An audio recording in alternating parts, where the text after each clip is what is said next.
প্রবেশ করেছি আমরা। তো দেখুন দুই পাশে পরিবেশগুলো আমার নিজেরও ভয় লাগছে, ভয়ংকর পরিবেশ।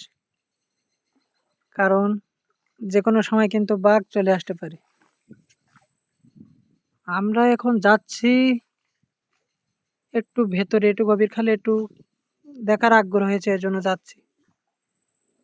তো এখন কিন্তু ভাটিকার সময় মানে ভাটা। জোয়ার ভাটা যেমন থাকে এখানেও আছে। তো আস্তে, আস্তে এই পানি যখন উঠবে আমরা বেরিয়ে আসবো। তো এই দেখুন এদিকে আবার একটা সরু খাল ঢুকে গেছে এদিকে। এদিকে একটা সরু খাল ঢুকে গেছে আবার সামনে একটা খাল। তো এদিকে কিন্তু বাঘের ভয়ও থাকে। যেকোনো ধরনের প্রাণী এখানে আছে।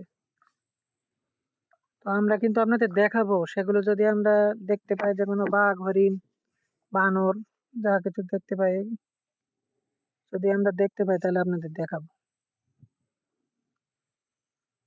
তো সুন্দরবন সবসময় আমাদের মানসিক শান্তি দেয়। পৃথিবীর সবচেয়ে বৃহত্তম সৌন্দর্যমণ্ডিত বন। এ বন দেখার ইচ্ছা নাই এমন কেউ কিন্তু নাই আমাদের দেশে, কিংবা শুধু আমাদের দেশে না, বিদেশ থেকেও পর্যটকরা এই সুন্দরবন দেখতে আসে। তো দেখুন তাহলে সুন্দরবন দেখুন।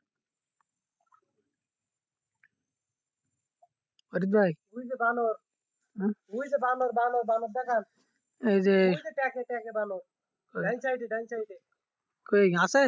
আছে, ওই যে সামনে আচ্ছা চলেন দেখি। ডাইনি ডাইনি।